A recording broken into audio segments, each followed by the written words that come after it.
السلام علیکم، میں ہوں جمال جامی اور آپ دیکھ رہے ہیں الفاظ جامی۔ محترم ناظرین، اسلامی جمہوریہ پاکستان اور یہودی مملکت اسرائیل کے درمیان تعلقات ابتدا ہی سے کشیدہ رہے ہیں۔ تعلقات کی کشیدگی اسرائیل کی جداگانہ ملکی حیثیت کو مسترد کرنے سے شروع ہوئی، جو آج تک مختلف صورتوں میں برقرار ہے۔ ان دونوں مملکتوں کا قیام نظریاتی قراردادوں پر مبنی رہا ہے۔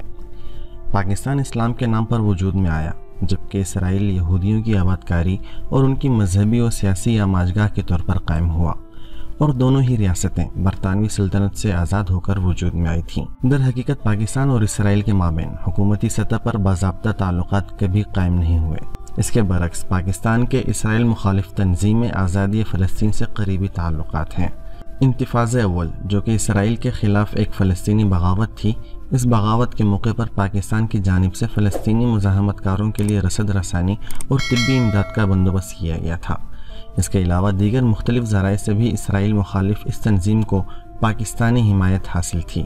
پاکستان اور اسرائیل کے بیچ سفارتی تعلقات قائم کرنے کی پہلی کوشش 1947 میں کی گئی تھی، جب اسرائیل کے اولین وزیر اعظم ڈیوڈ بن گوریون نے ایک تار قائد اعظم محمد علی جناح کو روانہ کیا، تاہم جناح نے اس تار کا کوئی جواب نہیں دیا۔ سن 2005 میں سابق صدر جنرل ریٹائرڈ پرویز مشرف نے بھی پاکستان کے اسرائیل کے ساتھ تعلقات قائم کرنے کی کوشش کی تھی، لیکن ان کو بھی ناکامی کا سامنا کرنا پڑا تھا۔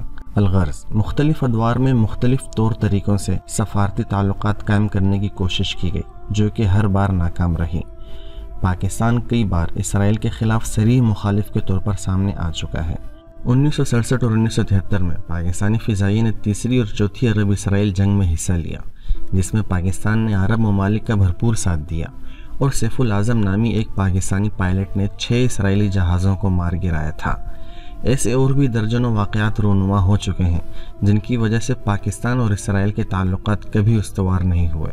اس کے علاوہ پاکستان کی مذہبی سیاسی جماعتیں جیسے کہ جماعت اسلامی، جمعیت علماء اسلام اور عسکریت پسند گروہ جیسے کہ لشکر طیبہ سختی سے اسرائیل کے ساتھ کسی بھی قسم کے تعلق کی سخت مخالفت کرتے آئے ہیں، اور یہ جماعتیں مسلسل اس ملک کو دشمن اسلام اور دشمن پاکستان قرار دیتی آئی ہیں۔